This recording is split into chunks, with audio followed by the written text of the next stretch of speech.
I had to touch on this Tennessee game. Tennessee beat Syracuse 45-26. It was such a big relief because, that's another team that I'm a little suspicious about, a little weary of right now. Tennessee, I think I have pretty good reason to be. 1 week in the bag, a lot of optimism. Now, I am, in the interest of fairness, going to try and not slam on the brakes. I'm just going to try and pump the brakes. I just need it to slow down a little bit. First, the good. Okay, here's what excites me. Tennessee runs the ball still. Tennessee has always run the ball. We are, I don't know how many years into the Heupel regime now, and I still am listening to people surprised when they look at Tennessee's rushing statistics. They run it for 2,500 plus every year. Like clockwork. I could start at quarterback for him, and he's still going to have a dominant ground game. 40 carries, 246 on the ground, 6.2 yards per carry. They did it again. Oh, Josh, it was just Syracuse. Okay, well, who else were they supposed to play? Who else were they supposed to do it against? That opened it up for Joey Aguilar. 16 of 28, 247, 3 touchdowns, and the most important stat category, goose egg in the interception column. That excites me. They also hit a deep ball. And that wasn't necessarily part of the offensive identity last year. So that excites me. In the old Georgia Dome, that ball may have hit the roof. He put a lot of air under that ball.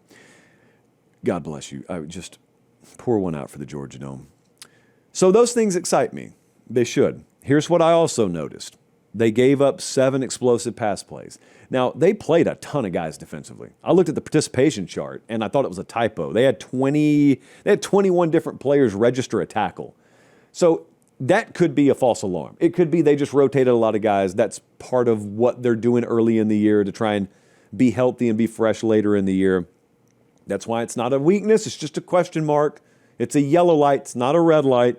But I am very, very happy that they weren't a disaster, because there are a lot of worlds where this would have looked disastrous. When you don't even have your quarterback for spring and you run the kind of offense, that's an official name of Heupel's offense. No, it's just like snap, snap, snap, boom, snap, snap, boom. It's because it's physical. Though he'll get mad at me if I don't say that. And he'd be right to be mad at me. It could have been a disaster, and it wasn't. So there's that. A lot of places out there had quarterbacks that had been under their watch multiple years, and they played terribly yesterday. Heupel had a guy drop in his lap in the middle of like Independence Day Memorial or July 4th weekend. He's like, all right, I'll go win with you. How much will they win? I don't know what we saw yet.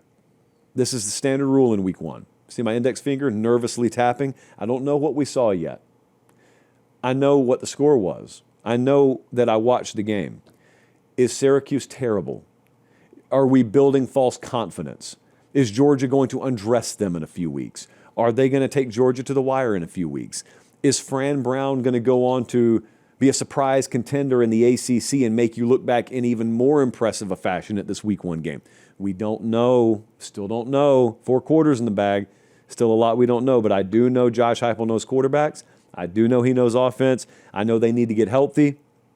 And I know that I got more from Tennessee than I thought I would get yesterday. I thought this would be like a sneaky upset alert type of game.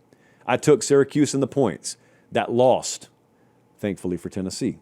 So week 1 down, it's fair to say about Tennessee, too. If this is the floor offensively, we could be in good shape.